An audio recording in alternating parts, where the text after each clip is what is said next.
Une rencontre avait lieu à la librairie Ombre Blanche, vendredi 3 avril 2026, avec Amir Pacha Tavakoli, docteur en sciences politiques et enseignant à Sciences Po Reims, dont le travail de recherche actuel porte sur la réception des Lumières européennes dans le monde persanophone. En 2024, il avait fait paraître Mary Wollstonecraft, Le féminisme des Lumières, aux éditions Michalon. Il présentait ce jour-là son nouvel ouvrage Lumière et anti-lumière en Iran, un siècle de lutte politique, coécrit avec Stéphanie Rosa et publié aux Presses universitaires de France. Le débat était animé par Marine Rouche, docteure en histoire contemporaine à l'université Toulouse-Jean Jaurès.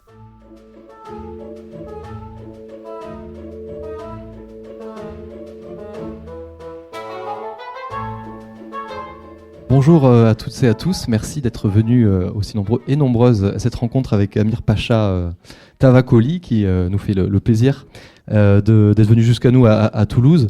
Alors évidemment, ce livre, nous l'avons choisi parce qu'il résonne évidemment avec l'actualité.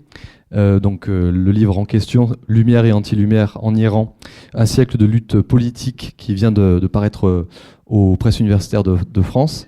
Je voudrais remercier Marine Rouche qui est parmi nous aujourd'hui. Il faut aussi dire que c'est un peu grâce à elle si on est là ensemble ce soir, parce que il faut rendre à César ce qui appartient à César. C'est quand même Marine qui nous a suggéré ce livre au moment où justement on cherchait à répondre à cette actualité bouillante.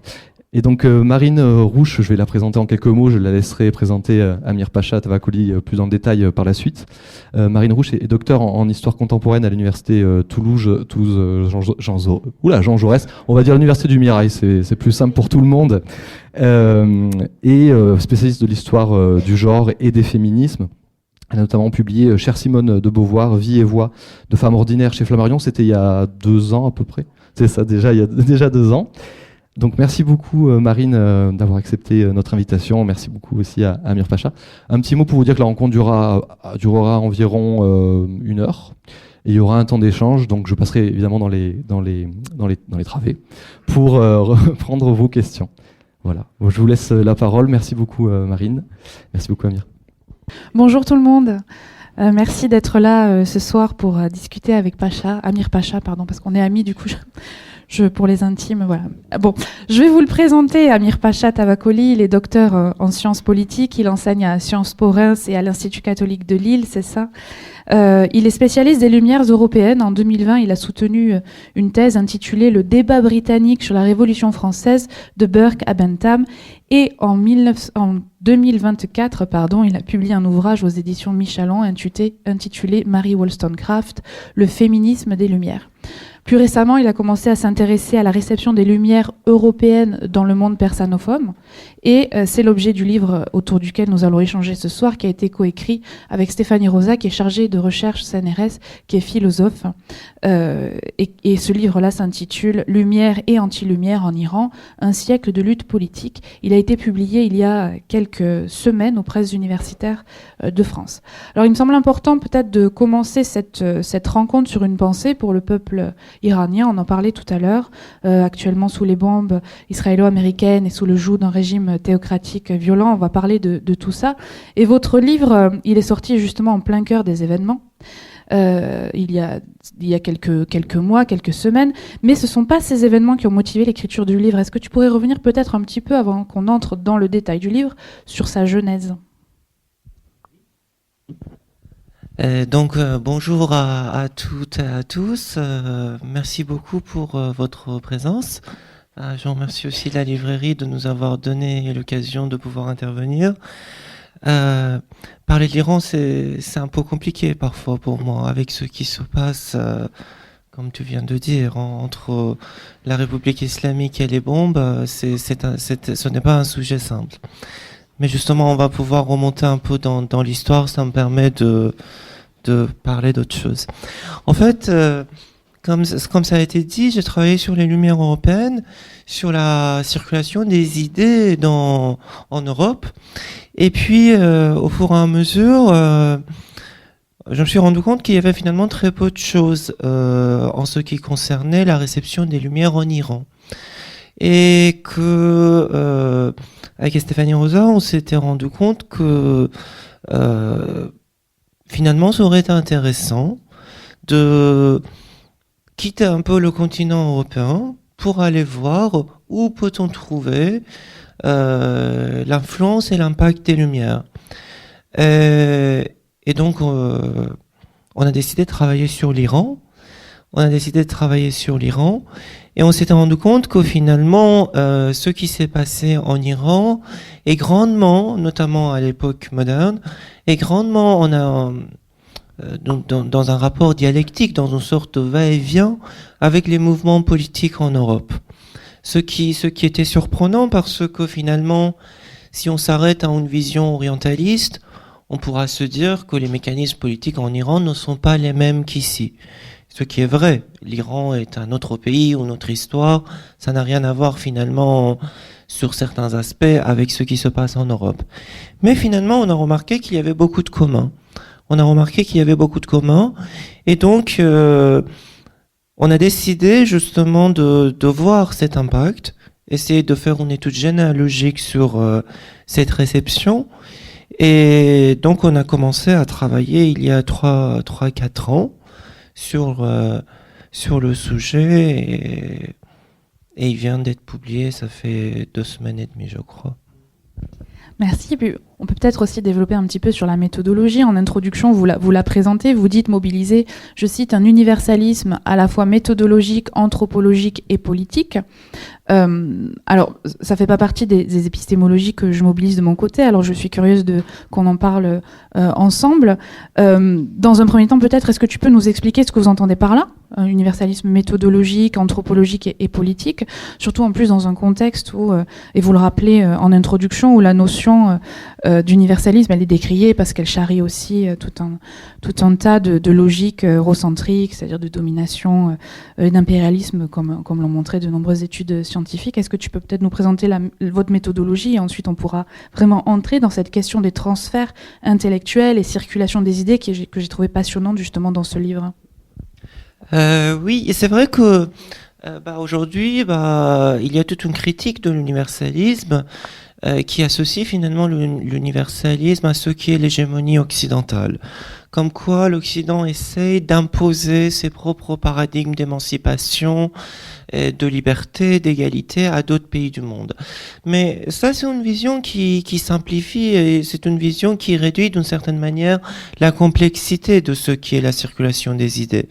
Si vous prenez par exemple les Lumières européennes du XVIIIe siècle, on constate quand même qu'à la fin du XVIIIe, début du XIXe siècle, pratiquement toute l'Europe s'inspire des valeurs de 1789.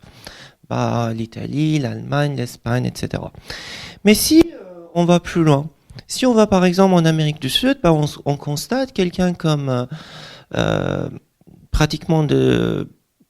quelqu'un comme Bolivar était aussi admirateur de quelqu'un comme Jean-Jacques Rousseau ou quelqu'un comme Napoléon Bonaparte.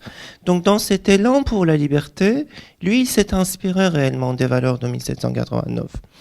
Si vous regardez les révoltes qui ont lieu dans certains endroits comme Haïti, on a vraiment les premières révolutions anti-l'esclavage inspirées des valeurs de 1789. Et si on regarde la Russie, déjà au XVIIIe siècle, bien qu'il y a toute cette idée de slavophilie, qu'on ne veut pas ressembler aux Occidentaux, etc., mais il y a quand même quelque chose de cet ordre-là chez eux aussi. L'Iran n'est pas épargné de cela, dans le sens que finalement, au XIXe siècle, les souverains persans voyagent en Europe et ils se rendent compte qu'il y a quelque chose qui a eu lieu en Europe que nous avons raté en Iran. Ils constatent que l'Europe a fait un progrès considérable dans beaucoup de domaines. Et puis, l'empire persan du 19e, qu'on appelait l'empire des Roses, l'empire des Qajars, à la Russie au nord, et la Grande-Bretagne comme impérialisme dans le sud, puissance impérialiste dans le sud. Et donc, l'Iran est pas mal perdre des territoires au 19e siècle, aussi bien par l'ingérence des Russes que par l'ingérence des Britanniques. Donc c'est un vrai moment de remise en question. Qu'est-ce que nous avons raté pour qu'on puisse pour qu'on soit à ce point-là impuissant face aux impérialistes qui nous entourent. Et donc c'est là justement que la rencontre, c'est là justement que la porte s'ouvre à l'arrivée de modernité politique et modernité technologique. Mais pour revenir sur ce qui est... Donc il y a un aspect universel quelque part, qui va de l'Amérique du Sud jusqu'à l'Iran. Et d'ailleurs, j'ai même envie de vous dire, prenez l'exemple d'un pays comme l'Afghanistan. Pareil, d'ère culturelle persanophone. Ça peut paraître étonnant, mais l'Afghanistan aussi prend modèle sur les valeurs émancipatrices de 1789. L'Afghanistan des années 1950, le gouvernement de Zahir Shah prend modèle sur la constitution de la Ve République. Donc ça montre que finalement, ces logiques d'émancipation et de liberté ne sont pas si occidentales, mais plutôt universelles dans certains aspects. Mais ce qui est la particularité de l'Iran, c'est que l'arrivée de ces valeurs-là, c'est aussi l'arrivée des impérialistes en Iran. L'impérialisme russe, l'impérialisme britannique et l'impérialisme américain à partir de la deuxième moitié du XXe siècle. Donc petit à petit, il y a toute une partie de l'opinion publique qui associe la modernité à ces puissances impérialistes, en sachant que l'Iran n'a jamais été colonisé. Mais l'ingérence étrangère était omniprésente dans l'histoire iranienne, même à l'heure actuelle, j'ai envie de dire. Donc il y a à un moment donné une sorte d'association qui se construit. Mais si on creuse cette affaire, si on ne s'arrête pas vraiment à l'histoire du XXe, qu'on remonte encore plus en arrière au XIXe siècle, on se rend compte que les intellectuels, les penseurs du monde persanophone ont essayé de comprendre les valeurs émancipatrices de 1789 à l'iranienne. Et c'est un peu ça qu'on a essayé de montrer, comment ils ont essayé de localiser ces valeurs-là en fonction des soucis, des problèmes qui étaient internes à l'espace culturel iranien, pour justement préparer la voie de la modernité. Oui, et justement, on va rebondir sur ce terme-là de modernité. Ce que vous montrez dans votre texte, c'est que les positions vis-à-vis de cette notion, tu l'as rappelé, elles sont ambiguës en Iran. Vous montrez qu'il y a un accueil, en même temps un rejet, donc ça crée en fait une véritable appropriation, on pourrait dire, une appropriation qui suppose une influence, enfin une appropriation active et non passive, et donc des déplacements, et ce qu'on pourrait même appeler des resignifications du terme. Est-ce que tu peux justement nous dire, autrement dit, nous dire sur quoi elle repose cette ambiguïté-là, et quelles sont ces resignifications qui se produisent en fonction des régimes qui se succèdent en Iran? Oui, on pourra en parler. Ce qui est quand même assez important dans cette affaire, c'est que cette réception, elle n'est pas univoque, elle n'est pas uniforme, elle est controversée. Il y a des hauts et des bas, il y a des moments de cristallisation, il y a même des rejets. Révolution de 1979, c'est un rejet radical des valeurs émancipatrices qui étaient présentes en Iran dès la deuxième moitié du XIXe siècle. Ce qui s'est passé en 1979 n'est pas du tout une fatalité. C'est vraiment un concours de circonstances extrêmement complexes qui aboutit à la République islamique d'une certaine manière. Mais avec l'arrivée de ces idéaux-là, il faudra dire quand même que au deuxième moitié du XIXe, il y a beaucoup de francophilie en Iran. Et il y a beaucoup de francophonie aussi en Iran. Par exemple, quelqu'un comme Victor Hugo est autant adoré que Omar Khayyam ou Hafez ou Sadi, qui sont vraiment des grandes figures de l'identité littéraire, qui forment notre poésie nationale, qui font partie de notre identité nationale. Quelqu'un comme Balzac est autant aimé que nos grands écrivains.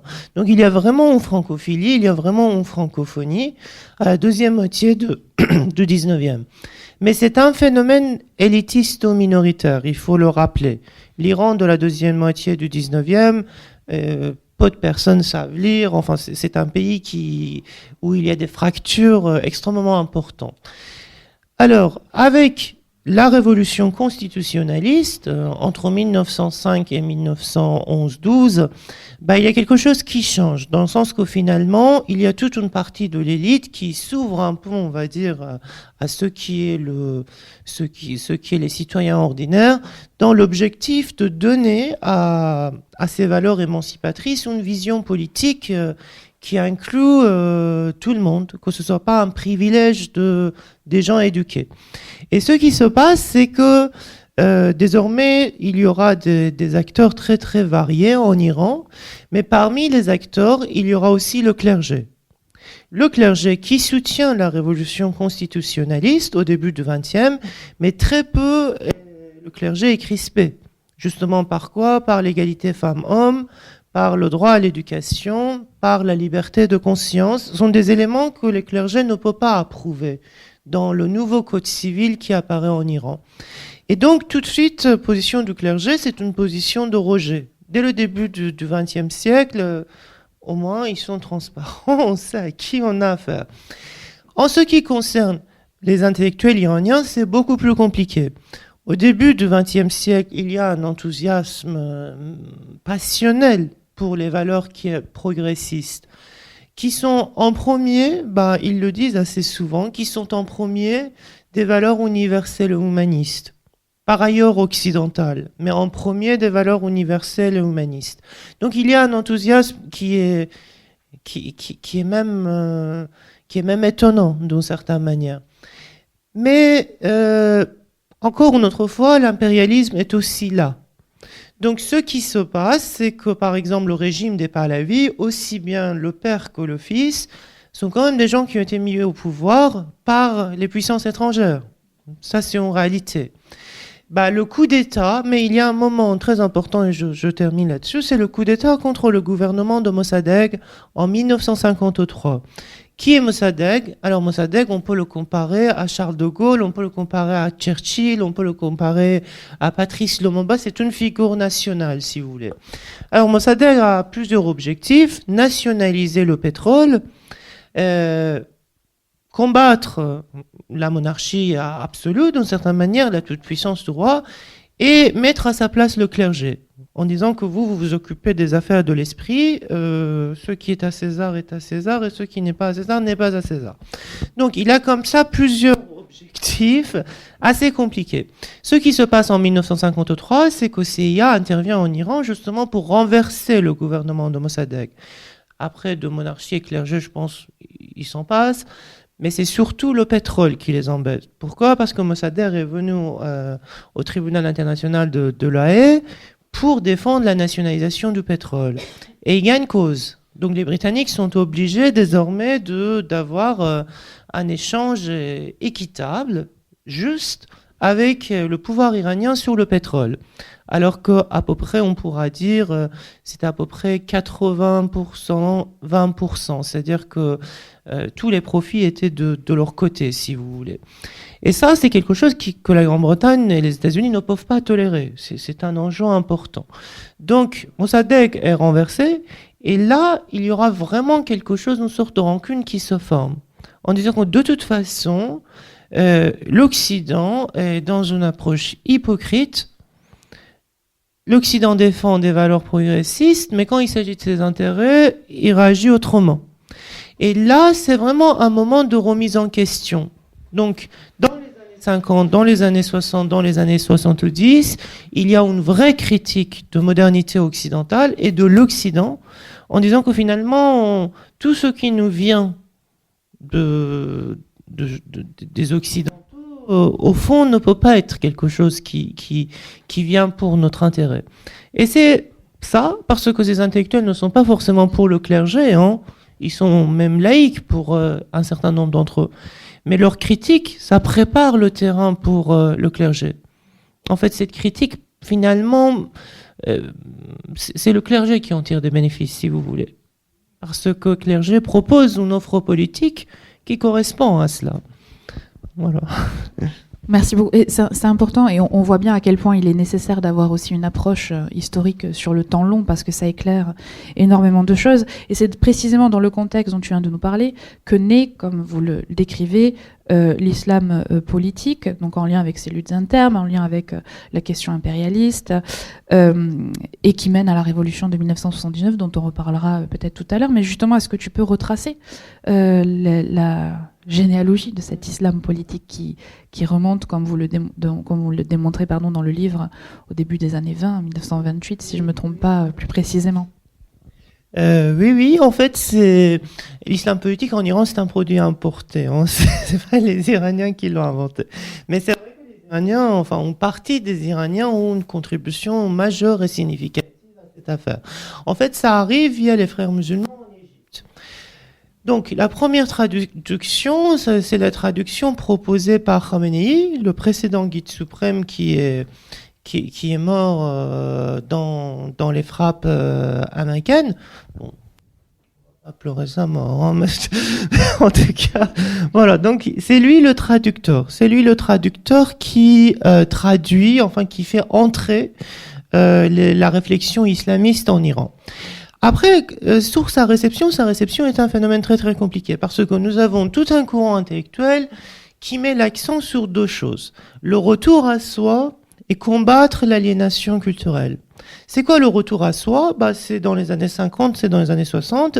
Il y a toute une tradition intellectuelle qui dit il faudra absolument qu'on pense par nous-mêmes notre voie, notre trajectoire vers l'émancipation. Pourquoi? Parce que de toute façon, ce qui vient de l'Occident ne peut pas apporter de fruits pour nous à cause du passé. Hein. Et il y a toute une autre réflexion. Alors ça, au départ, elle est marxiste sur l'aliénation, en disant que finalement l'aliénation, ce n'est pas uniquement de l'ordre culturel, mais de l'ordre économique, mais elle est aussi culturelle et civilisationnelle.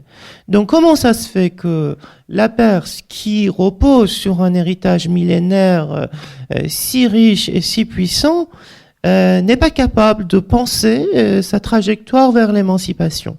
Donc c'est une critique finalement de modernité occidentale et c'est une critique des Pahlavis aussi. Parce que finalement les Pahlavis sont associés à cela. Ils arrivent au pouvoir par l'ingérence étrangère et donc c'est quelque chose qui vient sans cesse. Hein. Des gens au pouvoir qui ont été mis au pouvoir en fait. Et donc ce qui est quand même important à rappeler, c'est que toute cette critique, qui n'est pas forcément favorable au clergé, il n'était pas pour le clergé, des gens qui réfléchissaient sur la voie iranienne vers l'émancipation. Mais finalement, c'est un moment qui coïncide aussi avec l'arrivée de l'islam politique en Iran. C'est un moment qui coïncide avec l'arrivée de l'islam politique en Iran, et ce qui se passe, c'est que il y a toute une partie de l'intelligentsia qui nous dit, on n'a qu'à regarder du côté de notre identité religieuse. Pourquoi? Parce que nous n'avons pas besoin, nous avons tout ce qu'il nous faut dans l'islam chiite. Nous avons le socialisme, nous avons l'égalité, nous avons liberté. Donc il y a toute une partie de l'intelligentsia qui se tourne vers l'islam politique, mais dans sa vision chiite, si vous voulez. Alors, à cela rajoute d'autres complexités, notamment sur le rôle du Parti communiste en Iran, qui est le plus important parti politique de la première moitié du XXe siècle. Il y a une porte rouge très importante chez les Pahlavis. Les Pahlavis n'ont pas tant que ça porte du clergé. C'est plus tard que ça vient. Ils sont surtout très très peur des communistes. Ils sont associés aux Américains, donc ils ont peur des communistes. Et ce qui se passe au niveau du Parti communiste aussi, c'est assez étonnant, dans le sens que le Parti communiste a beaucoup de peine à recruter dans les zones rurales, par exemple. Et l'Iran est majoritairement rural au XXe siècle. Le tournant arrive à la deuxième moitié du XXe siècle. Et donc, le Parti communiste est aussi aux ordres de Moscou. Bon, ça, c'est comme d'autres pays. Mais ce qui se passe, c'est que le Parti communiste estime qu'il ne serait pas finalement indésirable de soutenir l'opposition religieuse si ça permet de pénétrer dans des zones où justement ils ont du mal à recruter du monde. Donc ils forment une alliance objective en disant que finalement notre ennemi c'est la même personne, mais pourquoi pas former une alliance objective.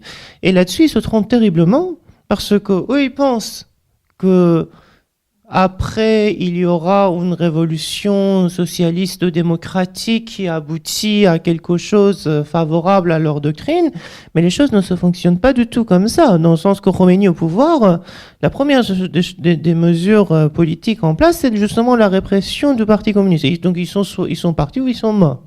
Donc cette tactique, elle était une tactique suicidaire pour la gauche iranienne. Et le Parti communiste n'est pas le seul parti. Tout ce qui était l'extrême gauche, qui n'était pas forcément soviétique, mais tiers-mondiste, par exemple intéressé par Che Guevara, intéressé par le combat en Algérie pour l'indépendance aussi. Ils pensent que finalement, ce serait pas mal de se positionner dans cet angle politique-là. Et en fait, la gauche s'autodétruit d'une certaine manière en Iran, et on le verra après la révolution iranienne de 79. J'aimerais qu'on fasse juste un tout petit pas de côté et qu'on aborde, avant d'en arriver enfin à la révolution de 79, mais à ce qui occupe énormément de pages dans le livre et qui est très intéressant aussi, c'est la façon dont faits religieux et politiques sont extrêmement liés et instrumentalisés. Alors d'abord, peut-être parlons de la partie qui s'attache à étudier la transformation de l'antijudaïsme antique et médiéval en antisémitisme moderne, notamment à partir des transferts intellectuels Europe-Iran. Est-ce que tu peux nous en parler justement de ça? Et puis après, je t'interrogerai aussi sur une autre question, plutôt sur la question du sionisme dont vous parlez aussi dans le livre. Oui, dans le sens que finalement, anti-judaïsme classique existe dans l'islam chiite, comme ça existe dans le catholicisme. Donc là-dessus, c'est quelque chose qui c'est un phénomène ancien, si vous voulez, dans l'islam chiite, qui vient depuis l'époque des Safavides, etc. Donc, les membres du clergé avaient des prises de position qui n'étaient pas favorables à la minorité juive en Iran. Vous savez que la minorité juive a une histoire extrêmement ancienne en Iran. Cyrus le Grand leur a donné la liberté, leur a permis de retourner à Jérusalem. Esther, qui signifie en persan l'étoile, c'était une reine iranienne. Donc la présence des juifs en Iran, c'est une présence qui est très ancienne. Elle est notée dans la Bible, elle apparaît dans l'histoire, chez des historiens grecs, etc. Donc c'est une présence qui est très ancienne. Au moment de révolution constitutionnelle au début du XXe, donc les partisans de l'égalité devant la loi disent que les minorités doivent aussi profiter de cette mesure-là. Donc, vous savez que l'Iran est une mosaïque ethnico-religieuse. Il y a des Kurdes, il y a des Arméniens, il y a des Arabes, il y a des Zoroastriens, il y a des Juifs, il y a des Baloutches, il y a des Turkmènes. Ce qu'on appelle les Persans, ça représente 50 et quelques pourcentages de population iranienne. Le reste, c'est des minorités ethniques et religieuses. Et donc, à l'époque des Pahlavis, il y a liberté religieuse et égalité devant la loi pour des minorités religieuses. Donc, les juifs comme les chrétiens peuvent profiter les mêmes droits et les mêmes devoirs comme tout autre Iranien. Ce qui arrive après la révolution de 1979, c'est un phénomène inédit, dans le sens que finalement, on constate que cet antijudaïsme qui existait dans l'islam chiite depuis l'époque des Safavides et qui existe toujours, se transforme, s'inspire de ce qu'est l'antisémitisme moderne. Et ça, on le voit notamment, par exemple, avec l'arrivée des idéaux négationnistes en Iran. Par exemple, négationnisme, c'est quelque chose qui n'existe pas en Iran. Ça, c'est vraiment un produit importé occidental sur le terrain iranien. Et ce qui se passe, c'est que à partir des années 90, il y a toute une promotion du discours négationniste par la République islamique d'Iran, avec des films sur ça, avec l'accueil des auteurs négationnistes en Iran. Exemple très célèbre, ça sera Roger Garoudi, qui est reçu un peu comme une figure héroïque d'une certaine victime de ce qui est sa recherche de la vérité, etc. Et donc, premier élément importé qui change radicalement l'antijudaïsme du clergé en antisémitisme moderne, c'est le discours négationniste. L'autre élément, c'est l'hostilité à l'Israël. Et ça aussi, c'est quelque chose de très important parce que le clergé s'oppose à la création de l'État d'Israël déjà à l'époque de déclaration de Balfour. Déjà, ils disent que ça va être quelque chose contre l'islam, ça va être une attaque à ce qui est le monde musulman. Et leur politique étrangère, à partir de leur arrivée au pouvoir, vous savez que ça apparaît dans la Constitution, la disparition de l'État d'Israël. Donc c'est écrit noir et blanc dans les textes. Et ça, c'est la ligne conductrice de leur politique étrangère. Et donc, ils prennent finalement le discours négationniste dans l'objectif de dire que c'est quelque chose qui est instrumentalisé pour justifier la création de l'État d'Israël. Et tout cela, ce sont des choses qui arrivent en Iran de l'Occident. En fait, les mollahs, dans leur rejet de l'Occident, ils le font à la carte, si vous voulez. Quand il y a des choses qui leur plaît pas, le rejet absolu, mais en revanche, ils sont très, très accueillants de ce qui est discours négationnisme, discours antisioniste, qui finalement s'associe à l'antisémitisme, dans le sens que finalement de vouloir espérer de mettre la disparition de l'État d'Israël comme ligne conductrice d'une politique étrangère, ça montre d'une hostilité qui dépasse simplement une critique vis-à-vis de l'Israël. Ça va bien au-delà de ça. Je ne sais pas si j'ai répondu à ta question. Oui, on va parler peut-être justement de cette question palestinienne qui cristallise un petit peu tout ça, parce que vous en parlez un petit peu tout au long du livre.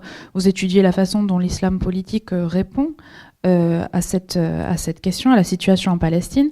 Dans le livre, le sionisme apparaît, mais il n'est pas étudié, c'est pas votre objet de toute façon. Il n'est pas étudié en tant que projet colonial qu'il porte, le projet colonial qu'il porte, et qui est étudié par notamment les historiennes comme Nadine Picodou, qui avait fait une très grande étude, notamment de l'histoire du peuple palestinien il y a quelques années, ou encore de Véronique Bontemps plus récemment.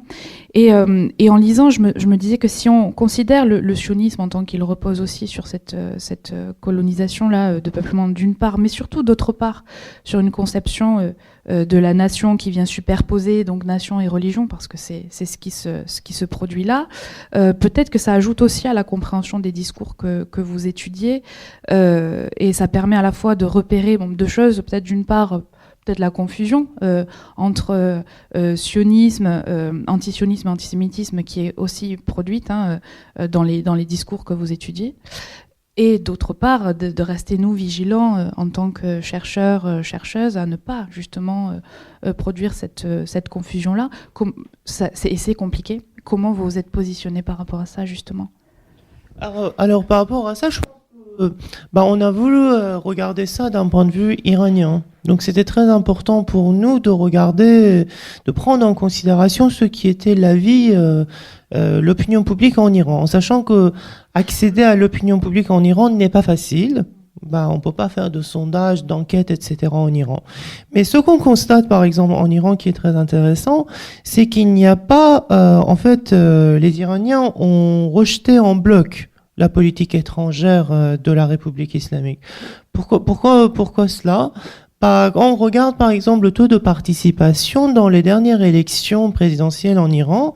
On est entre 15 à 20% des gens qui ont voté. Et ça, c'est République islamique qui le dit. Donc, ça peut être encore moins que ça, j'ai envie de dire. Donc ça montre à quel point ce régime politique est considéré comme délégitime. Idéologiquement parlant, cette offre politique en Iran n'a plus d'avenir.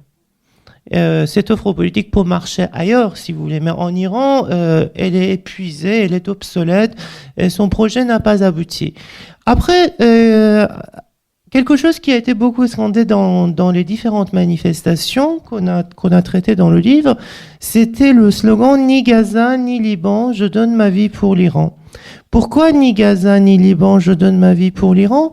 Parce que justement, il y a toute une instrumentalisation de ce qui est les conflits au Moyen-Orient par la République islamique, que la population iranienne aujourd'hui ne se reconnaît pas dans cette affaire-là.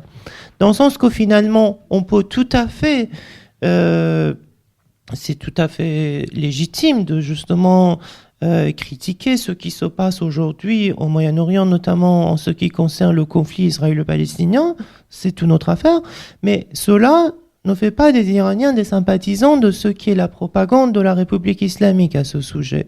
Donc ni Gaza ni Liban, c'est une façon pour montrer que on peut tout à fait avoir de la compassion et d'être intéressé par ces sujets-là qui sont des sujets tout à fait légitimes, mais c'est pas pour autant que cela nous range du côté de la République islamique.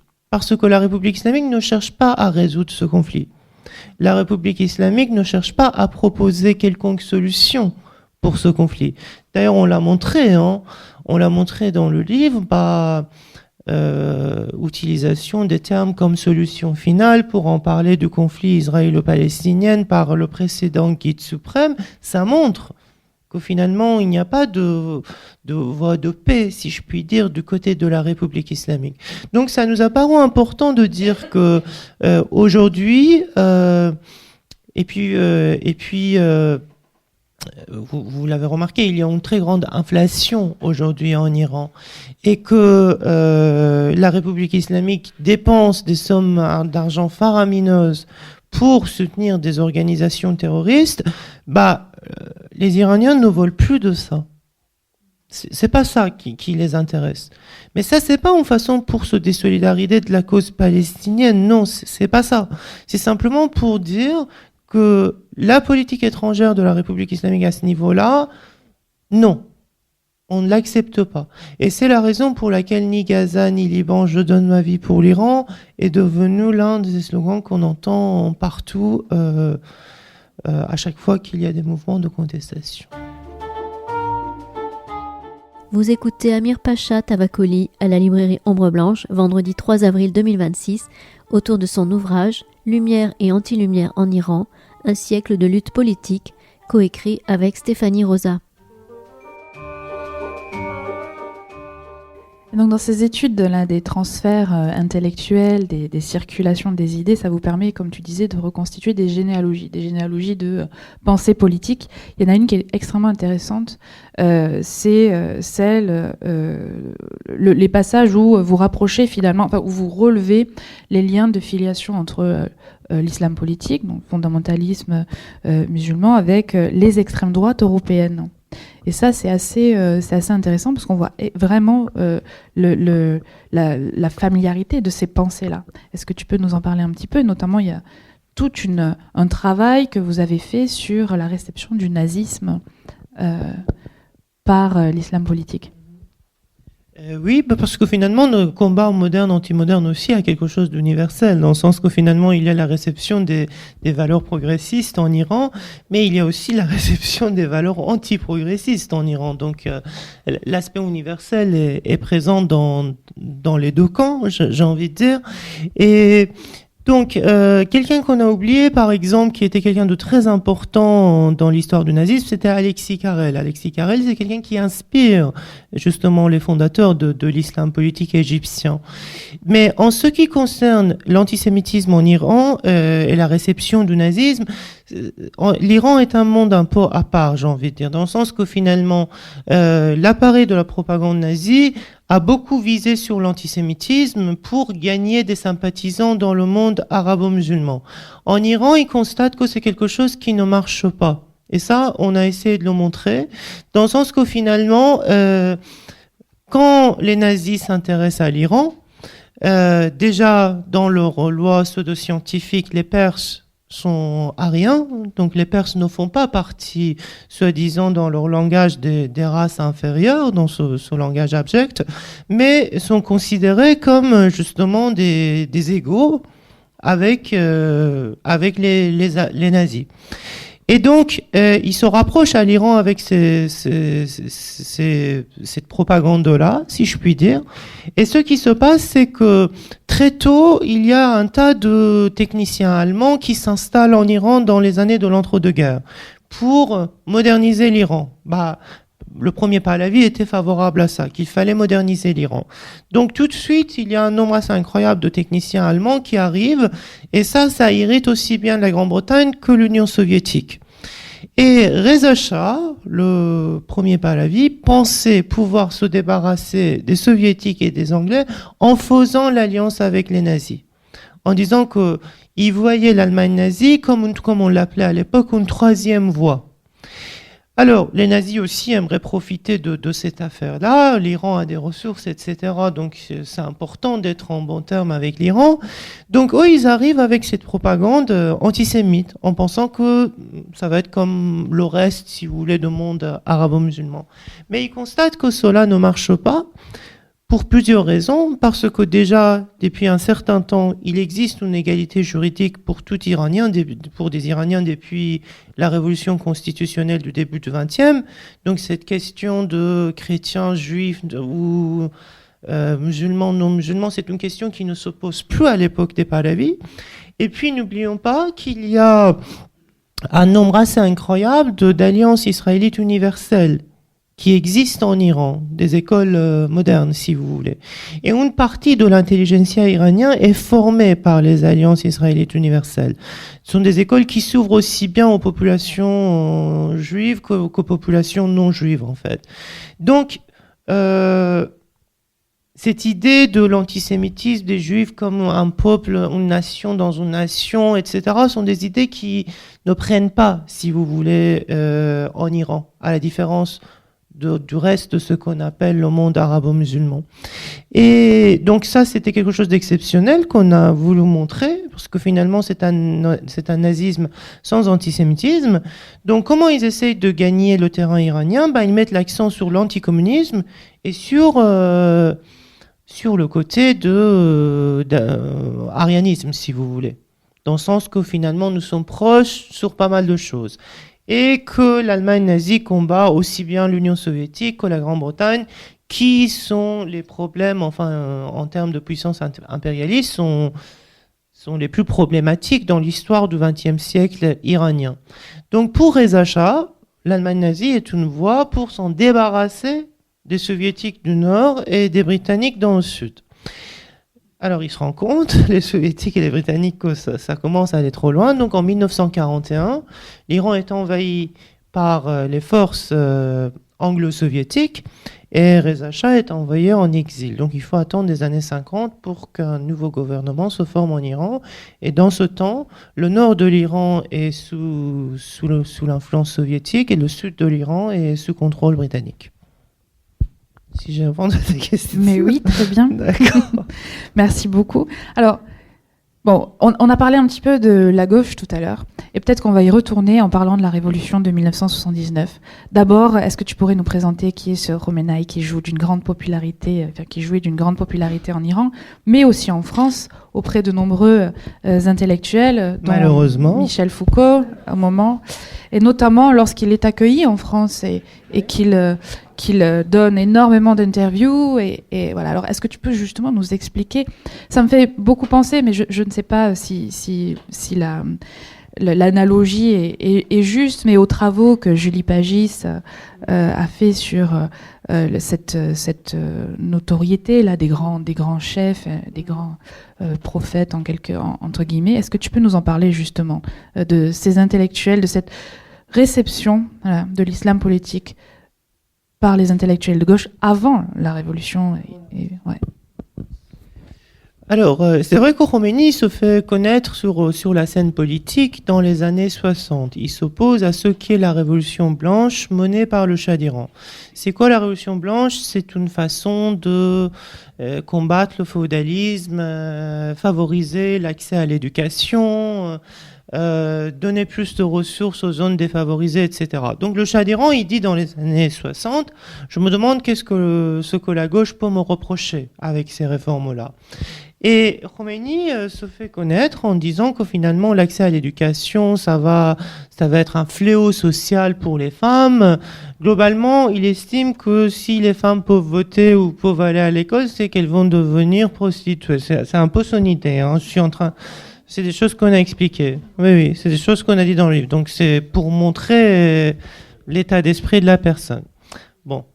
Donc, à ce moment-là, Khomeini part en exil. Voilà, il part en exil, il vit des dizaines d'années avant d'arriver en France, il est en Irak, enfin bref, il est en exil. Il n'a pas accès, si vous voulez, à l'entretien, aux interviews. C'est en France qu'il arrive comme ça à faire des entretiens et des interviews massives. Il est à Neauphle-le-Château, banlieue parisienne, Aujourd'hui, l'ambassade de France est dans la rue Neuf-le-Château en Iran. Voilà, donc après les Iraniens le prononcent à leur manière, ils disent Neufel-le-Château. Mais voilà, donc la rue Neufel-le-Château, c'est où il y a l'ambassade de France en Iran. Bref, passons. Mais c'est quelqu'un qui n'a pas forcément d'accès si vous voulez, à ce qui est la presse et l'opinion publique avant d'arriver en France. Alors, ce qui est quand même très particulier, c'est que toute une partie, comme on l'a dit, toute une partie de la gauche qui est très critique envers la modernité, qui est très critique envers l'ingérence étrangère vis-à-vis des Pahlavis, etc., commence petit à petit à s'intéresser à cette personnalité, qui est Khomeini. Alors, Khomeini, par ailleurs, arrive à en profiter d'un certain nombre de choses. D'un côté, cette idée, il y a par exemple cette idée de martyr en Iran qui est très très fort. Donc, les gens disent que l'islam chiite est un islam minoritaire, que les chiites ont été persécutés dans le monde musulman, etc. Et ils attendent un deuxième imam qui est occulté.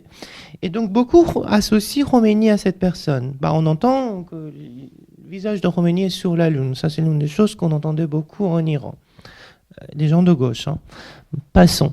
Mais donc, il y a cette religiosité qui rencontre d'une certaine manière, qui s'embrasse d'une certaine manière, qui se construit autour de Khomeini.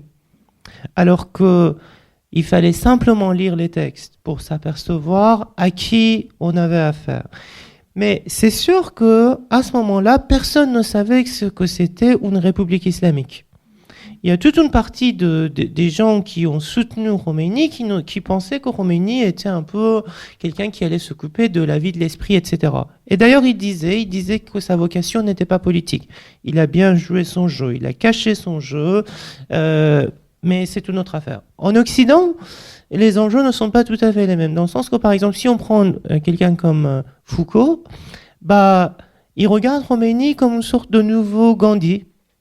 Comme si c'est quelqu'un, cet homme absolument simple qui est assis sur l'herbe, derrière un pommier, etc. Enfin, des images presque romantiques de lui qui apparaissent dans la presse française, Le Monde, etc.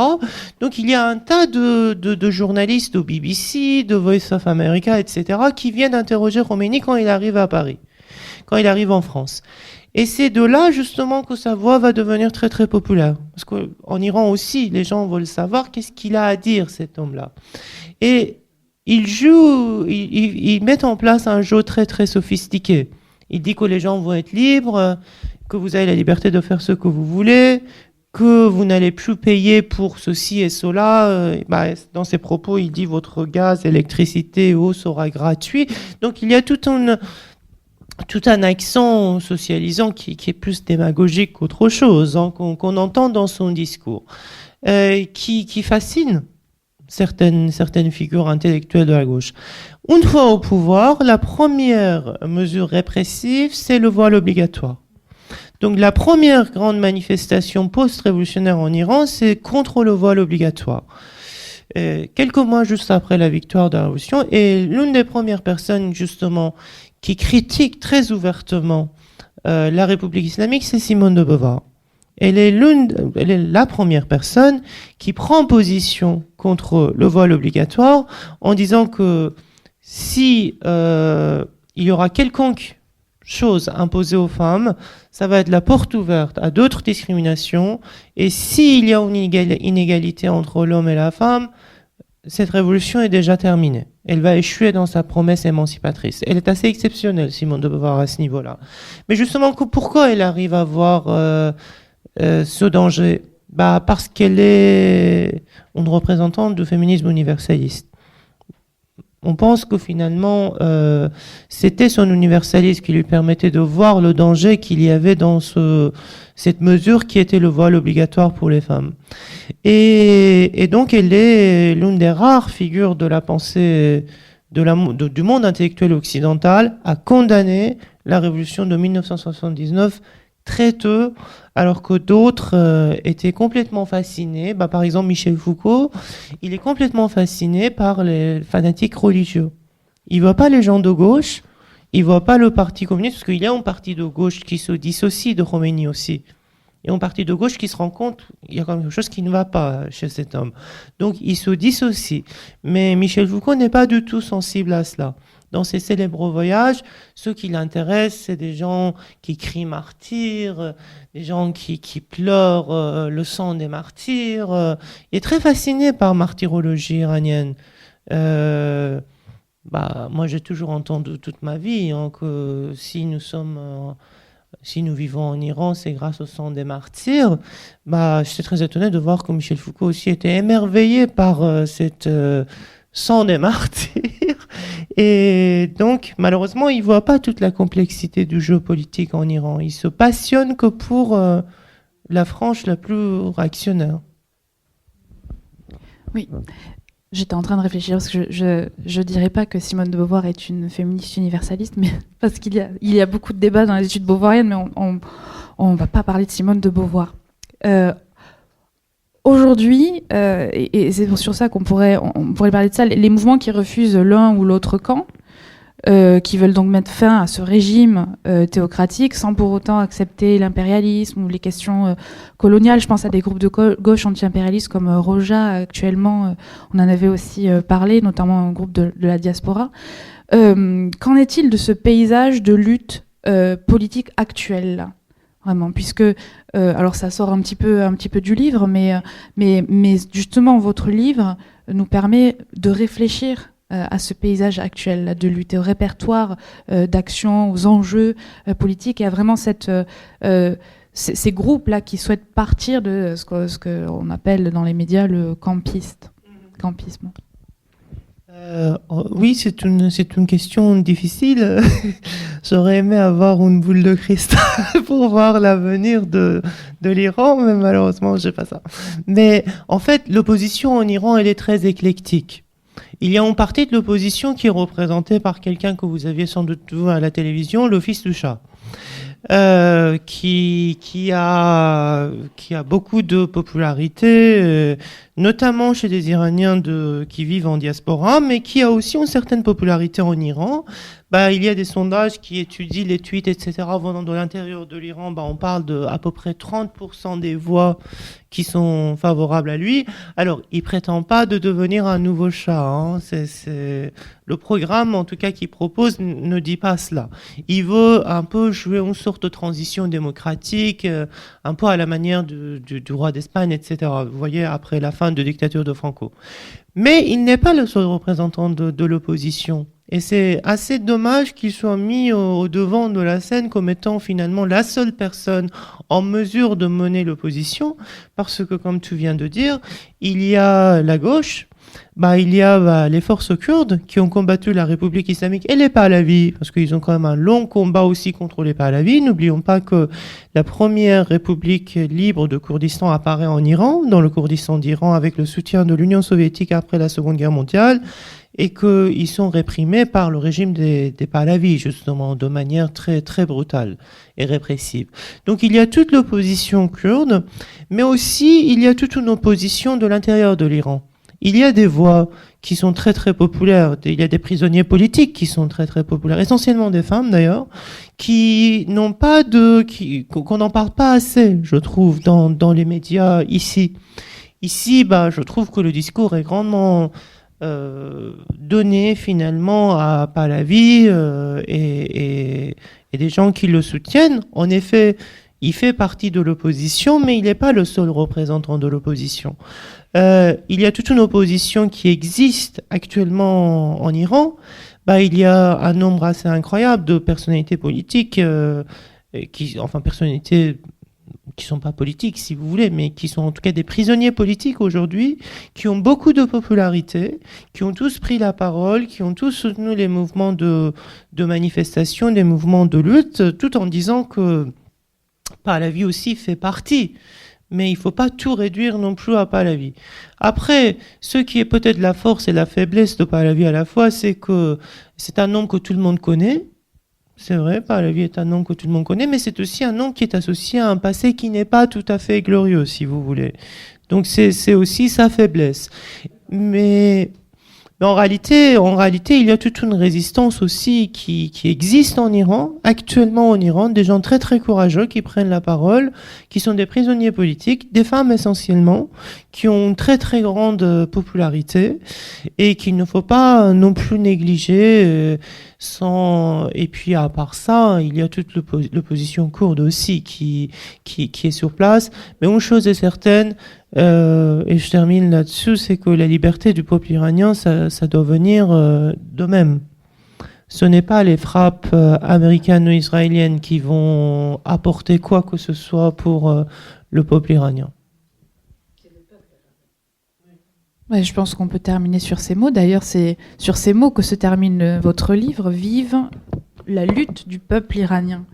Donc merci beaucoup Amir Pacha d'avoir partagé avec nous toutes ces recherches. Et puis n'hésitez pas à poser des questions si vous en avez.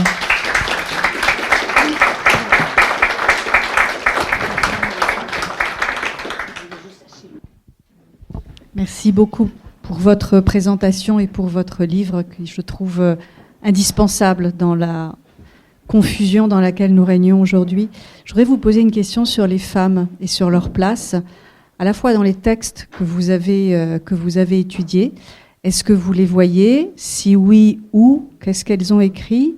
Et moi, il y a une question que je me pose beaucoup sur la société iranienne et sur la place extraordinaire que les femmes y occupent. Vous avez parlé des prisonnières politiques. Elles sont nombreuses, elles sont populaires, elles ont une vraie légitimité. Et même la place des femmes dans l'économie, dans le quotidien, elle est très différente de celle qu'on peut observer dans d'autres pays musulmans. Comment vous expliquez-vous, avec tout ce que vous connaissez de cette société, comment vous expliquez cette place si particulière ? Merci beaucoup pour votre question. En effet, aujourd'hui, le combat pour la liberté en Iran est mené par les figures féminines. C'est elles qui mènent le combat. Et toute la particularité de ce combat, c'est que c'est un combat qui est soutenu aussi par les hommes. Vous voyez, donc c'est quelque chose d'assez exceptionnel. Révolution Femmes, Vie, Liberté s'est formée autour de ce qui était la répression des femmes, et d'autres mouvements de résistance et de soulèvement aussi étaient partis à partir de ce qui était l'oppression des femmes. Alors la question des femmes, on l'a pas forcément, si vous voulez, traiter dans le livre parce que c'était pas notre sujet, mais c'est indispensable de justement la modernité politique en Iran. Dès la fin du 19e, début du 20e, il y a des comités de femmes qui se construisent en Iran pour justement l'égalité femmes-hommes et l'émancipation des femmes. Les femmes ont joué un rôle très très important contre la tyrannie du Shah pendant la guerre l'Iran-l'Irak, et le premier soulèvement important justement en Iran après l'arrivée de la République islamique, c'est les soulèvements contre le voile obligatoire. Mais ce qui est quand même dramatique, c'est que quand il y a le soulèvement contre le voile obligatoire, les femmes sont seules. Il y a peu d'hommes qui les soutiennent. Tandis que là, quand on voit par exemple les filles qui brûlent leur voile en plein place publique, quand on voit des filles qui chantent, qui dansent, etc., sont applaudies par tout le monde. Donc il y a quelque chose qui, à ce niveau-là, a fondamentalement changé. Et j'ai envie de dire pourquoi la question des femmes est si importante, parce que finalement, avec la question de l'antisémitisme, la question des femmes, c'est l'un des piliers idéologiques du régime. En fait, le régime repose sur la répression des femmes. Et à travers la répression des femmes, le régime réprime toute la société iranienne. Donc, s'en prendre à ce qu'est la répression des femmes pour pouvoir justement la combattre, c'est une façon extrêmement profonde de combattre la République islamique.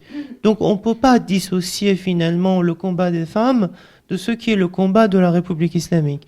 Et c'est la raison pour laquelle, finalement, les voix féminines sont si nombreuses et des revendications égalitaristes féminines sont au-devant de la scène politique dans l'Iran aujourd'hui. Donc, comme vous venez de dire, les grandes figures de résistance très très populaires en Iran sont aujourd'hui des figures féminines. Oui, majoritairement féminines, tout à fait. Merci beaucoup. Et je souhaiterais que vous reveniez un peu sur les Kurdes. Parce qu'il y a un Kurdistan quand même iranien. Il y a des Kurdes en Irak. Ils sont quand même très présents dans tous les pays autour. Et ils sont quelquefois manipulés aussi par les puissances étrangères. Et bon, vous en avez parlé comme un peu des opposants qui pouvaient, sur qui on pouvait s'appuyer et peut-être voir des changements. J'aimerais avoir un peu plus d'éclairage, si c'est possible. Merci pour votre question. Moi, je ne suis pas spécialiste de l'histoire kurde, si vous voulez. Et puis, je ne connais pas assez l'histoire kurde en Turquie ou en Irak. Mais en ce qui concerne, en tout cas, en ce que nous avons pu voir dans nos recherches sur le sujet vis-à-vis du Kurdistan d'Iran, alors, ce qui est la particularité de la modernité politique en Iran, c'est que elle n'est pas un privilège des Persans. Les voix de la modernité en Iran, elles peuvent être turcophones, elles peuvent être kurdophones, enfin, ça arrive vraiment d'ailleurs, ça montre encore une autre fois la dimension à la fois inclusive et universelle, c'est que des minorités ethniques ont joué un rôle très important dans la voie vers la modernité en Iran. Les Kurdes faisaient partie. Et en effet, par exemple, la République de qui est la première république kurde après la Seconde Guerre mondiale, qui est la région de Kurdistan d'Iran, se revendique des valeurs progressistes de 1917, par exemple, et qui sont soutenues par l'Union soviétique. Et comme vous venez de dire, en fait, l'Union soviétique les abandonne. Et c'est là que les Pahlavis les ont massacrés. Et donc, l'opposition kurde, c'est vrai, reposait pas mal sur le soutien des puissances impérialistes qui les ont instrumentalisés. On le voit aujourd'hui avec Rojava en Syrie, qui se retrouve dans une position très compliquée avec le départ des Américains. Et en Iran, leur histoire n'est pas tout à fait épargnée non plus de cette chose-là, j'ai envie de dire. Donc, l'Union soviétique les a abandonnés parce que on disait qu'on pouvait avoir le premier, enfin on dit que c'est des événements qui précèdent la guerre froide, parce que c'est un moment de cristallisation où les États-Unis d'Amérique menacent d'intervenir en Iran si l'Union soviétique continue à soutenir le Kurdistan en Iran. On n'est pas encore en guerre froide, mais ça commence ça commence à venir, quoi, si je puis dire. Donc, les Kurdes ont été grandement réprimés à l'époque des Pahlavis. Ils ont combattu le Shah d'Iran. Mais les Kurdes ont aussi combattu la République islamique.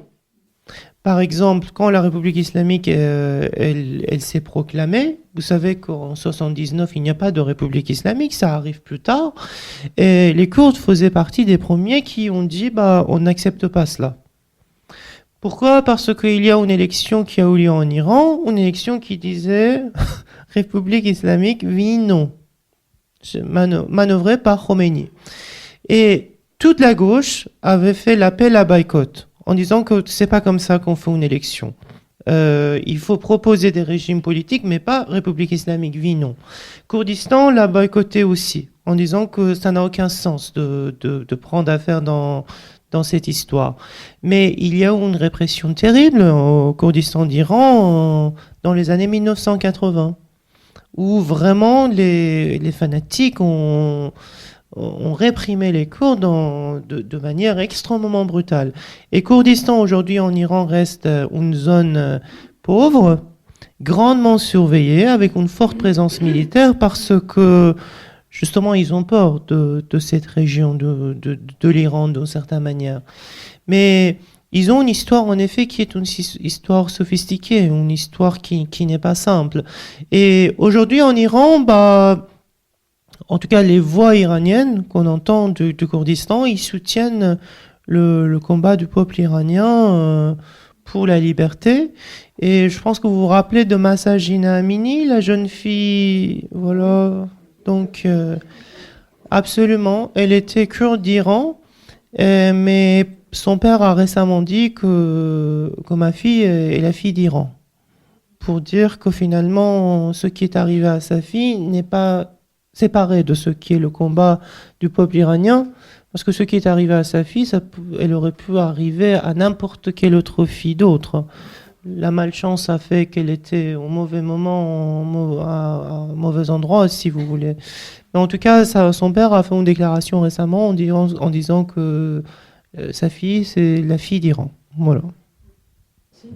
Merci, monsieur. Vous venez de dire que ce n'est pas une histoire simple. En effet, c'est une histoire très, très complexe même. Et moi, je suis loin de la comprendre et de la suivre.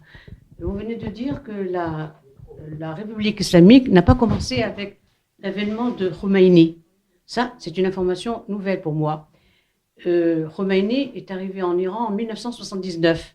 Et cette année-là, je me rappelle très bien, mes enfants étaient jeunes et j'étais en Allemagne. Et sur une chaîne française, on avait, parmi les informations, dit qu'aujourd'hui, je me rappelle très bien parce que j'étais très choquée, vraiment ce jour-là, très choquée. Aujourd'hui, il y a eu 2000 pendaisons en Iran. Dès l'avènement de Khomeini en Iran, la répression, la dictature a commencé. Et là, je viens d'apprendre que l'État islamique n'a pas commencé avec son avènement, avec son arrivée en Iran. Comment se fait-il que le peuple iranien ait attendu tant d'années sous cette oppression, sous cette dictature, alors qu'il était habitué au régime du Shah, à un État moderne, une société moderne? Comment se fait-il qu'il y ait eu tant d'années pour qu'il commence à refuser le voile, à manifester et à braver le régime? Ça, c'est une question qui me perturbe un peu. D'autre part, je me rappelle, mon fils était à Lyon, à l'INSA de Lyon, bac 84, il a presque 60 ans maintenant, et à Villeurbanne, à Lyon, Villeurbanne, à l'INSA de Lyon, et j'allais souvent le voir, bien sûr, et je me rappelle, j'étais dans sa chambre d'étudiant, et une jeune étudiante iranienne est venue nous voir et me dire bonjour. C'était une amie de mon fils, et elle nous a dit, il n'y a pas en Iran. Et je lui ai posé la question, comment se fait-il que tu sois venu, comment as-tu fait pour sortir de l'Iran et venir en France, venir à Lyon pour étudier? Elle m'a informé que dans sa famille et dans toutes les familles, il n'y a pas une famille qui n'ait pas un fils pendu ou en prison. Et elle-même, dans sa propre famille, la plupart de ses membres ont été tués ou en prison. Et elle, pour sortir de l'Iran, elle a eu un visa touristique. Elle est allée en Amérique, et de l'Amérique, elle est venue étudier à l'INSA. Et tant d'années se sont passées pour que les jeunes filles sortent dans la rue, enlèvent le voile, le bruit, etc. Comment se fait-il qu'elles aient autant attendu? Merci. Merci pour votre question. En fait, l'arrivée de Khomeini n'est pas l'équivalent République islamique. République islamique, voilà, arrive un peu plus tard. Mais de toute façon, quand Khomeini arrive en Iran, il n'y a pas d'ambiguïté à ce niveau-là. Par exemple, les gens de gauche qui viennent le voir en disant qu'est-ce qu'on peut faire comme projet commun, il leur dit, projet commun, c'est de suivre la voie de l'islam. Et quand les gens de gauche disent, mais ça veut dire quoi exactement ça, il leur dit, vous n'avez qu'à nous suivre, vous n'avez qu'à suivre le clergé pour comprendre ce que cela signifie. Donc il y a toute une partie de l'opinion qui se rend compte qu'il y a quelque chose qui ne va pas dans cette affaire. Mais il y a un événement qui contribue finalement au fait que la République islamique puisse se renforcer de manière assez radicale, et c'est la guerre entre l'Iran et l'Irak. Et à ce moment particulier de l'histoire, encore une autre fois, alors l'Iran est bombardé avec des bombes chimiques. Il y a des images des bombes chimiques qui existent. Le sud de l'Iran, la zone pétrolière, qui rappelle Hiroshima et Nagasaki, des gens qui étaient en train de courir, qui deviennent des ombres, etc. Enfin, des images vraiment terribles. Et les Nations Unies ont énormément hésité à prendre des mesures. Les pays occidentaux n'ont pas condamné, ont vendu des armes. Et donc ça a été quelque chose dans les années 80, considéré comme encore une autre trahison de l'Occident qui proclame les valeurs progressistes vis-à-vis du peuple iranien qui se retrouve. Des purges massives ont eu lieu dans l'armée. Oui, des purges massives ont eu lieu dans l'armée et les jeunes gens partaient à la guerre. Vous voyez, on leur disait, vous allez au paradis si vous êtes martyrs. Donc il y a un tas de jeunes hommes, des adolescents de 13-14 ans qui sont morts dans les années de la guerre. Et qu'est-ce qui se passe? Eh bien, à ce moment particulier, ils disent que République islamique, c'est le régime voulu par le peuple. Vous êtes avec nous, vous êtes contre nous. Si vous êtes contre nous, il n'y a qu'une seule loi, celle du sang. Et c'est là qu'il y a des répressions extrêmement massives. On parle de plusieurs... il y en a qui disent centaines de milliers, d'autres qui disent dizaines de milliers de morts. Les prisons politiques se sont vidées. Les gens ont été exécutés et pendus par groupe et jetés dans des fosses communes, etc. Donc, il y a aujourd'hui tout un mouvement de revendication parce que les gens ne savent même pas où ils ont été enterrés. Les familles ne savent même pas où les opposants ont été enterrés. Et donc, ça, c'était un moment de répression terrible en Iran. Et que finalement, rien n'a été dénoncé ni du côté des institutions internationales, rien n'a été dénoncé alors que l'Iran était sous les bombes. Donc ça a énormément joué dans le renforcement de la République islamique. Les années de la guerre, sans la guerre, le destin de l'Iran ça aurait été quand même autre chose. 15% ou 12% de personnes aujourd'hui qui soutiennent le régime en Iran, j'arrive pas à comprendre comment il tient. En fait, ça se maintient par la force. Il y a une répression qui est terrible en Iran. Et là, quelle issue il y a? Le problème, il est là. Ces gens-là, est-ce qu'ils peuvent basculer? Quelles sont les forces répressives vraiment qui comptent aujourd'hui? Est-ce qu'il peut y en avoir en dehors du religieux, parallèlement aujourd'hui? Alors, vous savez que sur le sujet religieux, peut-être que je pourrais ajouter quelque chose. En fait, il y a tas de personnes qui ont fait carrière, des parvenus sous la République islamique. La religion, c'est pas tant que ça leur affaire. Hein. Ils sont attachés à cet appareil idéologique parce que c'est leurs intérêts, si vous voulez. Donc, il y a aussi toute une sorte de caste aujourd'hui en Iran. Et c'est eux qui ont le pouvoir. Hein. Vous savez qu'il y a un nombre important d'organisations parallèles en Iran, parallèle de ce qu'est l'État iranien, et c'est eux qui, c'est une construction, enfin c'est une configuration de mafia et de corruption, c'est eux qui gèrent aujourd'hui l'Iran, et qui sont particulièrement répressives. Rien qu'hier, plusieurs personnes ont été pendues, des gens qui manifestaient là en janvier, vous savez qu'il y a eu plusieurs dizaines de milliers de morts. Rien qu'hier, il y a eu un tas il y a je pense 6 personnes qui ont été pendues par la République islamique. Donc vraiment, c'est une politique de l'apport et l'intimidation. Et d'ailleurs, c'est la raison pour laquelle il y a une partie de l'opinion politique qui pense que pourquoi pas des frappes étrangères. Il y a aujourd'hui, parce que c'est une société aussi un peu en désespoir. Parce qu'ils sont venus ils ont venu manifester. On a vu ce qui est arrivé le mois de janvier. Les corps morts étaient partout. Les pompiers sont venus pour nettoyer les murs et les rues des taches de sang tellement il y avait de morts un peu partout. Donc il y a aujourd'hui toute une partie de l'opinion publique aussi qui est pro l'intervention étrangère, en disant qu'on on peut pas en finir avec eux d'une autre façon que par l'intervention étrangère. Mais de l'autre côté, la chute du régime n'arrive pas par des frappes aériennes, si vous voulez, et qu'elle doit venir du peuple iranien, d'une certaine façon. S'il vous plaît, est-ce que vous pourriez nous parler du rôle des passedarans? Parce que moi, je pense qu'on a oublié cet aspect-là. Est-ce qu'ils détiennent quand même l'économie, ils détiennent le pouvoir militaire? Et tant que ces gens-là sont au pouvoir, je pense que l'Iran continuera peut-être sur la même voie, quelle que soit l'opposition des femmes. Voilà mon point de vue. Comment ces gens-là ont été formés, à qui ils appartiennent. Voilà, c'est une question que je me pose depuis très longtemps. Alors, Pasdaran, Basij, les gardiens de la Révolution, ce sont tous des organisations parallèles comme vous venez de dire, qui détiennent l'économie iranienne. L'économie iranienne, le pétrole, le gaz, et pas uniquement les ressources. On parle de ces deux-là parce qu'on est les plus touchés, mais on pourra en donner d'autres exemples. Pistache, caviar, tapis sont aussi des objets de valeur, toutes ces choses-là. En fait, c'est eux qui ont la main mise sur toute cette économie. Et il s'agit d'une oligarchie, en fait. Il s'agit d'une oligarchie qui est militaire, qui est armée, qui existe dans la société iranienne dès la création de la République islamique. Et c'est eux aujourd'hui qui qui maintient l'ordre d'une certaine manière. Enfin, si je puis dire l'ordre, mais en tout cas, c'est eux qui répriment aujourd'hui. Maintiennent la terreur, tout à fait. Et en effet, sont des gens qui sont assez détestés, sont des gens qui sont minoritaires, et d'ailleurs, vous le voyez, leur manière d'agir, c'est la violence, c'est la terreur, c'est l'intimidation. Ils ne font que ça.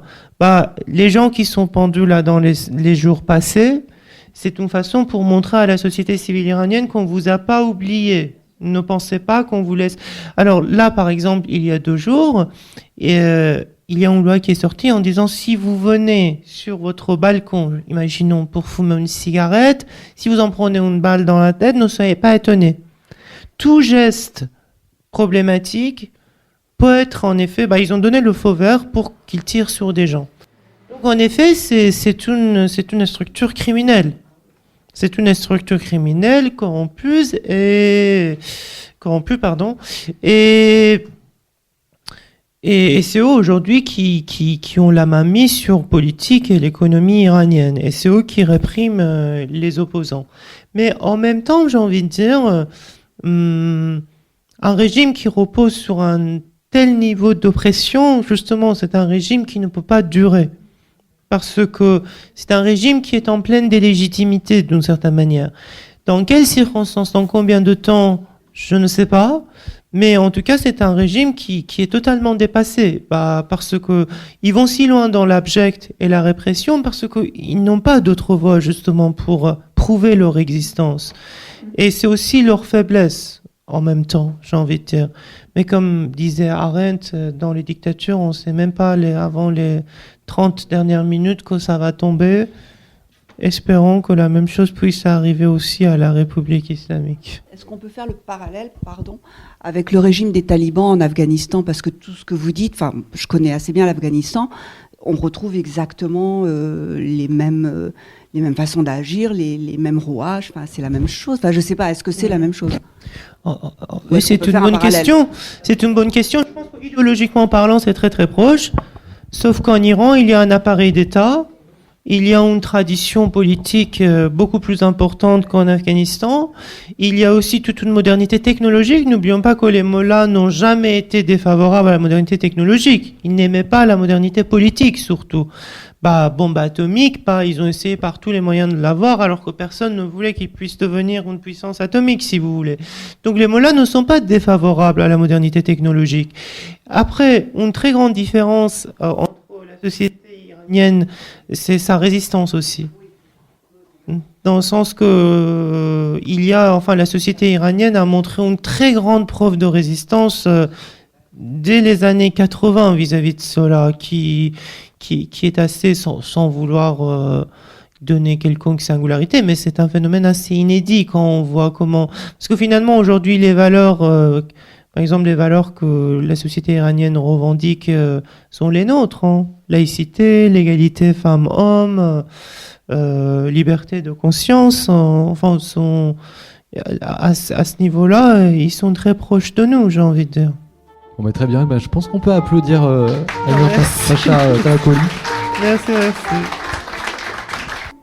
L'ouvrage Lumière et anti-lumière en Iran, un siècle de lutte politique est publié aux Presses universitaires de France.